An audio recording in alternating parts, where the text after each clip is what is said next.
0451 hours. A moonless Persian Gulf. An E-2D Hawkeye quietly tags 3 fast movers, rising from Isfahan's 8th Tactical Airbase. You clicked for the 12-minute attack that tested a $13 billion carrier. This is it. What did the Hawkeye see that the pilots in those Su-35s couldn't hide?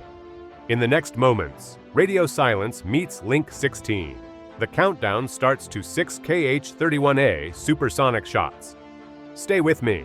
We'll trace the exact geometry, the radar shadows they tried to ride, and the split-second call that pushed the Lincoln's defenses from calm to lethal. Before we move on, please take a moment to subscribe to the channel and like the video. Why did a barely there blip get anyone's attention at 0451? Because the Hawkeye lives for the stuff that looks like nothing. High at patrol altitude, it acts as the strike group's airborne brain, scanning a huge slice of sky with an AESA, set built to hook low flyers before they peak above the curve of the Earth. It's not hunting clean cinematic silhouettes, it's sorting math. 1 week return on a quiet scope flips a mental switch, not because it screams threat, but because it appears where threats like to hide. Here's where things got really interesting. That dot sat in the mess you expect near the Zagros and the Gulf. Mountain clutter throws reflections. Temperature inversions bend waves in odd ways. Ducting can make a far contact look close, or draw a ghost track that never existed. That's why crews lean on track quality codes. They grade each hit, strength, consistency, velocity logic. No one wants to launch the whole group on a mirage, but no one wants to toss a real approach as noise either. Radar shadows can mask fast movers skimming at a few hundred feet. A temperature layer can lift or sink a beam and hide a climb. So the watch team checks the behavior frame to frame. Birds drift and wander. Fighters hold a vector and build speed. You hear it in the calls. Don't overreact, don't underreact, refine. They know Link 16 will sling any labeled track across the force in seconds. Mislabel it, and you scramble fighters, spin Aegis doctrine, and chew fuel for a ghost. Navies learned that the hard way. False tracks in busy airspace burned time and trust, which tightened identification rules. No more gut calls without supporting data. That's why the Hawkeye doesn't just stare at one screen, it fuses IFF interrogation returns, ESSM sniffing for emissions, and Doppler processing to pull true motion out of clutter. A bird flaps into micro-variations. A jet blade slashes a crisp Doppler line. Even with the radar sweeping clean, the crew wants confirmation from everything they can touch. Then the pattern changed. A second faint return arrived where the first wanted it. Speed stabilized. Altitude hugged low. A third followed on the same line, tightening the geometry toward a known launch basin. The bearing backtracks to a familiar runway complex at Isfahan's 8th Tactical Airbase. Now the quiet scope isn't quiet. You can feel posture shift without a shout. Sensors align. Filters lock their settings. The track numbers step up from tentative to firm. They tag 3 contacts and push the threat posture higher, still calm, still disciplined. The almost mistake was the natural urge to brush off that first smudge as clutter. Instead, they let the tools earn their keep. The Link 16 picture goes wide, but with the right labels. No panic radio call, no wasted launches. Just a clean shared truth presented to every shooter in the ring. And with that, a different clock starts. Not the one that times a scan, but the one that runs to weapons. Each sweep now matters. Each second closes distance. The airborne brain has done its first job. The next move decides who gets to fire first. Validated tracks in hand, the clock starts cruel. 12 minutes isn't a lot when the jets stay low and fast. From Isfahan to the Gulf, the math drives everything. A short climb, then a hard push along the deck to hold the radar horizon down. That window from wheels up to first shot defines the fight. The Hawkeye feeds the range rate. The Combat Direction Center builds a glide path to the moment a missile can leave a rail. Every second shaves options. Radio silence holds. The Su-35s hug terrain, sliding into a corridor mapped to ride dead space along the Gulf's edge. No easy chatter to exploit, no radar spikes to betray a lock. Just geometry. Bearing lines firm up, closure ticks rise, and a launch basket forms ahead of the escorts. The strike group treats it like triage. Heading first, then time to weapon, and which shooters can bite earliest without blinding the rest of the net. You can feel the room compress around those few variables. Alert conditions snap into place. Cap shifts their vector, noses pointed to box the corridor without breaking the screen. Aegis, ships assign firing doctrine ship by ship, choosing who owns which slice of sky and which intercept window, so no two radars fight for the same track. Electronic support sensors warm through their checklists, listening for the first crackle of a jammer or a radar mode change. The idea is simple. Have the chain built before anyone needs to pull it. Here's where things got really interesting. The group chat floods with track numbers, range gates, and minutes to impact. Lines of plain text, fast and clipped. One contact gets bumped priority as it inches closest to the ideal release lane.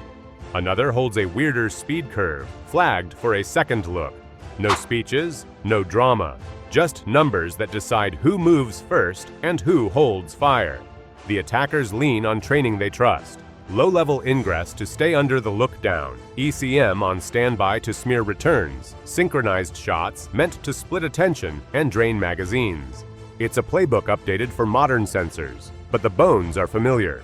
The defense knows this. They've cataloged those ECM footprints and drilled on the timing, so the choice hits fast.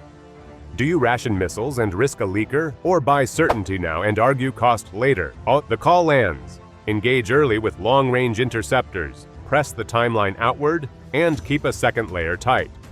Cap pushes for a high, clean shot window. Aegis lines up SM-6 baskets over midcourse with ESSM in reserve to nail anything that slips. Nobody wants contrails yet, they want control. Early kills open space, and space buys time. But that's not all. The jets are hauling missiles designed to challenge early shots. 6KH-31. As at high speed, low to the water, and built to stress every layer in turn. So while the first salvos queue up, the inner belts stay hot, waiting for the moment the horizon breaks and the real race begins. They trained for shadows, because shadows kept them alive. The Su-35 gave them the frame to do it, a long-legged, high-agility airframe built to haul heavy anti-ship loads without turning into a brick. Those twin AL-41F-1S engines pushed hard while staying efficient enough to keep the run viable and leave time on the clock for a fight. With 2 KH-31A slung per jet, the formation carried real bite, and the cockpit tools let them ride low and fast without burning all their options before they even reached the Gulf. That's the edge, range, payload, and control, all tuned for a short, violent window. Russian export ECM packages promised to tilt the radar picture. The Kabini M suite could auto-activate, smear returns, and try to confuse track logic at the exact moment defenders needed clean data. On paper, that bends the fight your way.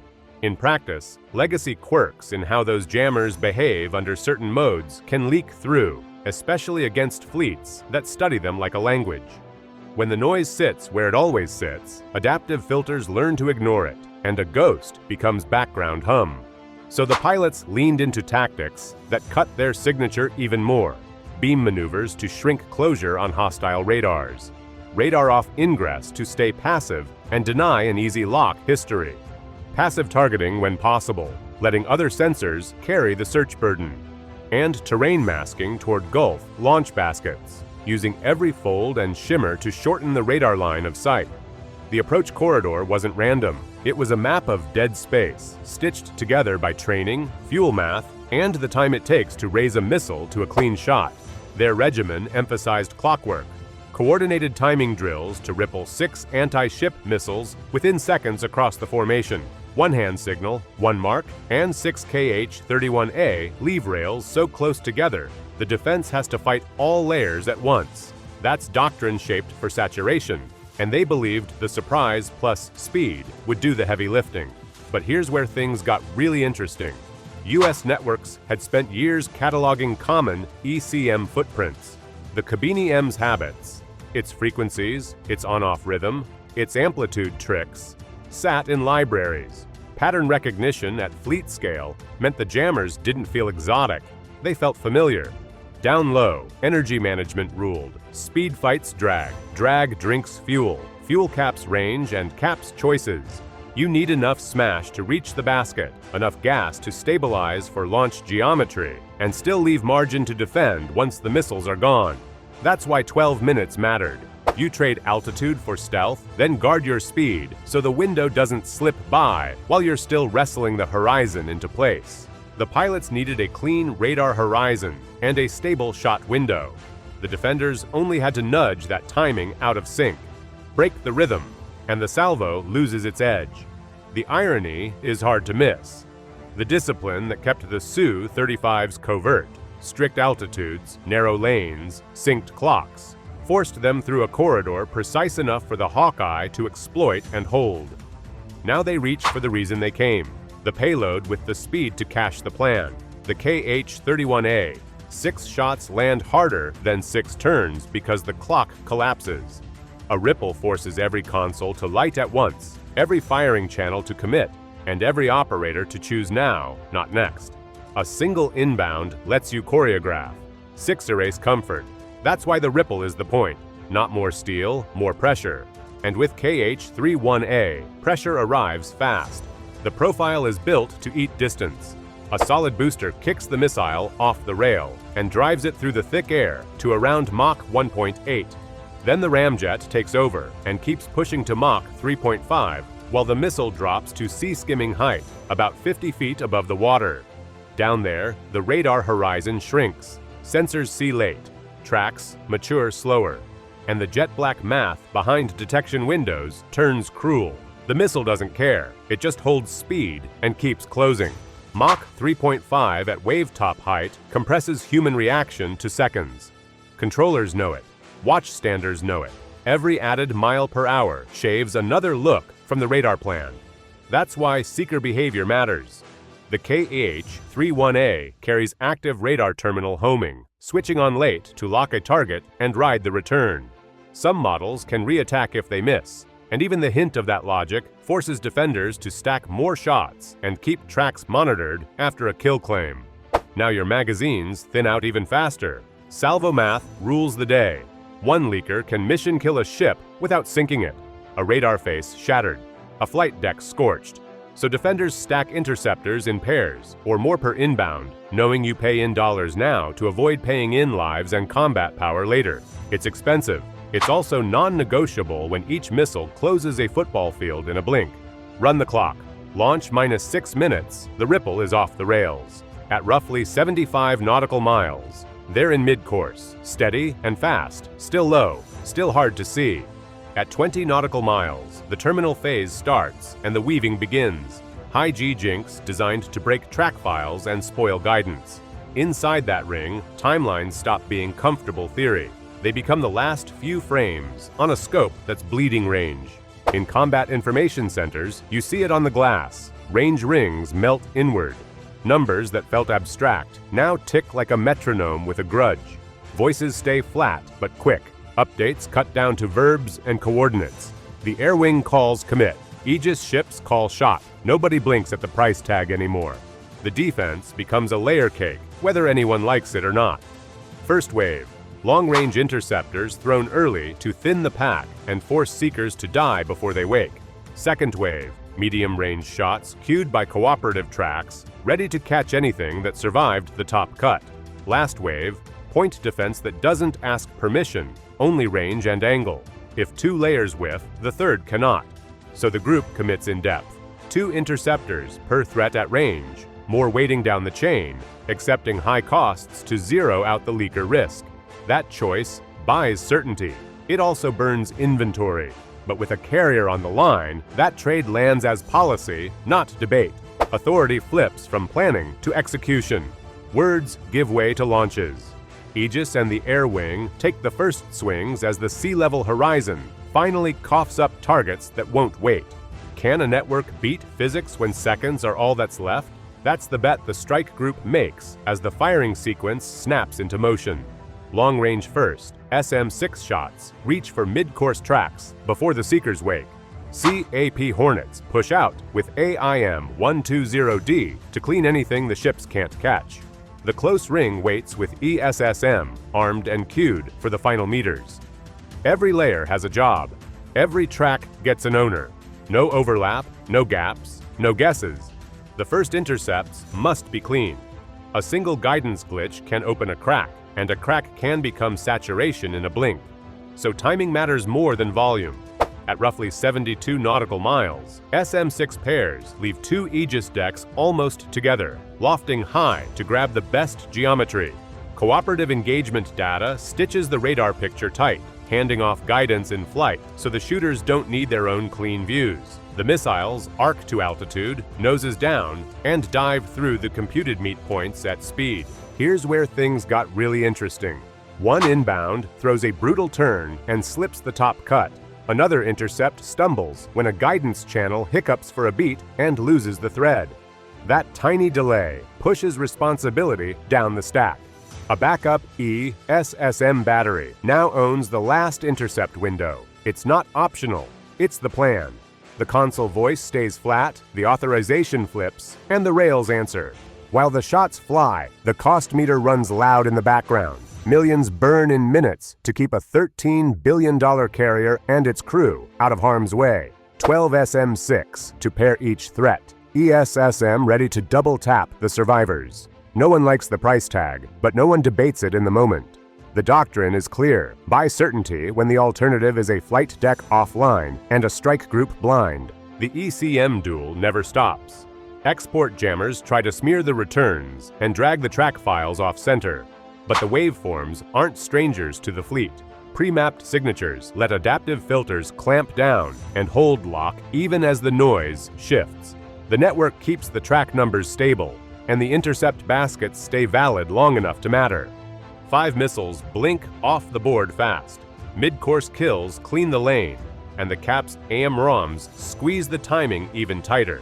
One inbound dives lower, punching into the inner ring where the geometry favors the attacker and the clock grows teeth. Range gates shrink. The last defense moves from theory to muscle memory. A late ESSM cutdown ends the run. Short flight, hard pull, and a clean break of the final Seeker's lock. 0 hits. The shield holds. You can almost feel the group exhale without anyone saying a word. Combat direction centers clear the engagements, mark their expenditure, and roll straight into the next problem set because the radar isn't empty yet. The missiles are gone, but the board still shows 3 fighters painting bright. Their lanes are fixed, their sensors mapped, and the network that just beat the salvo now has the time and space to finish the air picture on its terms. If nothing breaks and no one bleeds, what shifts? More than a headline ever could. The strike group resets posture, restores standard emissions, and rebuilds its cap geometry like any other night. But the record of what just happened travels. Track numbers, timestamps, guidance logs, expenditure counts. Those move across commands and borders. Without a press conference, the message lands where it matters. Challenging a carrier group with current export kits costs you options fast. Here's where things got really interesting. The debate lights up right away. Critics call layered defense a gold-plated reflex that spends too much, too fast. Proponents answer that the only number that matters after contact is 0 casualties. Both sides bring receipts. On one line, roughly 6 million in inbound hardware. On the other, a defensive tab near 60 million once you add long-range interceptors, medium shots, and a point defense cleanup. Did that math hold up? The doctrine says yes, because the calculus includes the ship you didn't lose and the air wing you didn't ground. Carrier doctrine stays blunt. Protect capital ships at any cost because their presence shapes whole regions before a single aircraft launches. A carrier group brings airspace control, crisis response, and a floating logistics hub. Lose that, and you don't just eat repair bills. You surrender calendar time, political leverage, and deterrent value. So the magazines open when needed and the invoices get argued later.